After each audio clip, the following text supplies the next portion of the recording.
Hey, what's up, nerds? It's Paul at Radio Free Hammer Hall. Today, I want to talk about why I keep punishing myself with really challenging color schemes on my armies.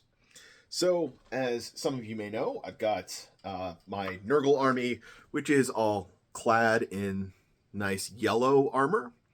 And then I am also working on now a Slaves to Darkness army with lots of white armor.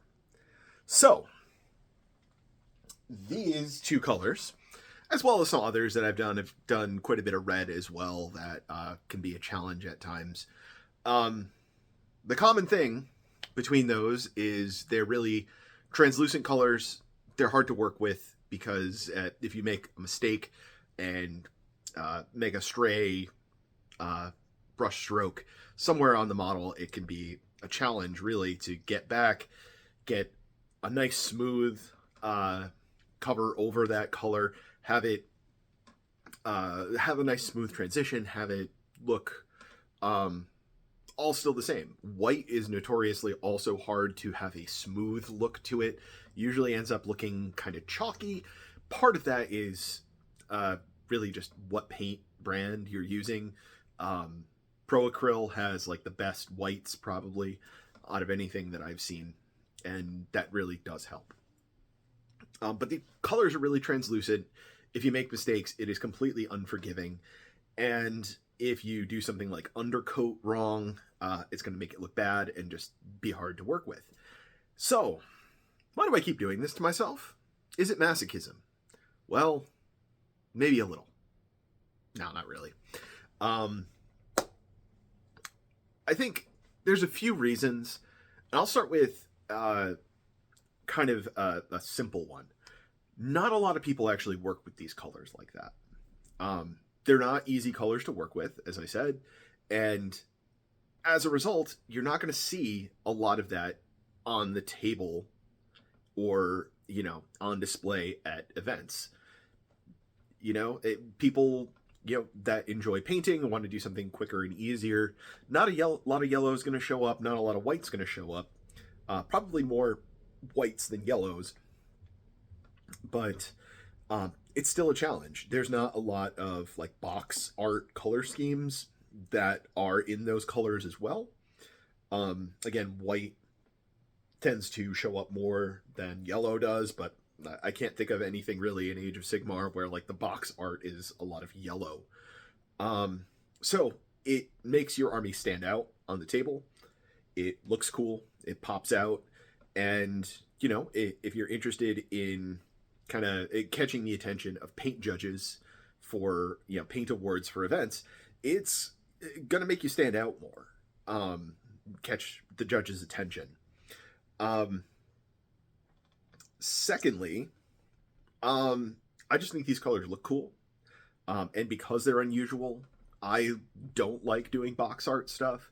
I like to kind of explore, march to the beat of my own drummer, and come up with something original. Have my armies look really like distinctly mine, and by using unusual color schemes, it really kind of highlights that.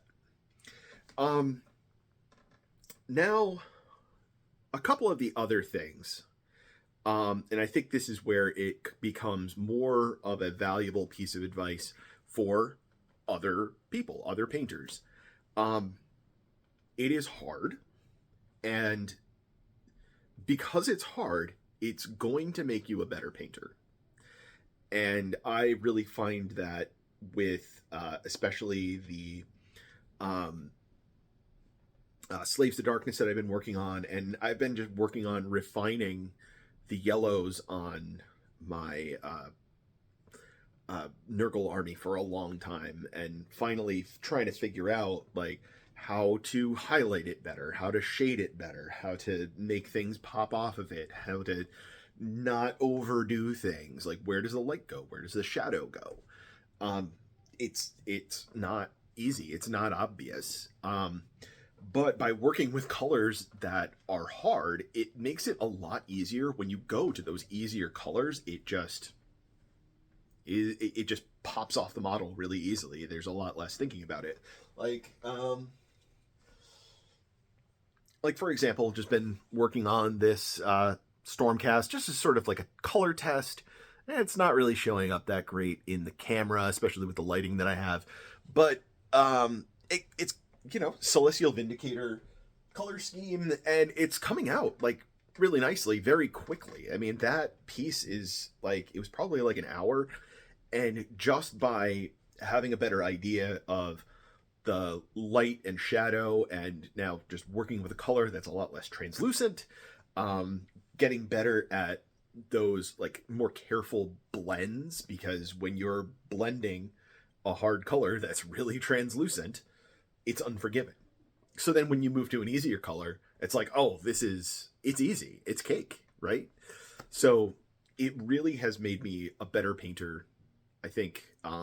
Once I started getting the knack of it, I became a much better painter very quickly. And so I also just enjoy challenges. I like pushing myself, and constantly improving. And if you do hard things, you're going to get better fast. So those are just kind of my pieces of advice for this. Not really a long video today, but I think my underlying piece of advice is don't be afraid, paint bravely, as some other folks like to say.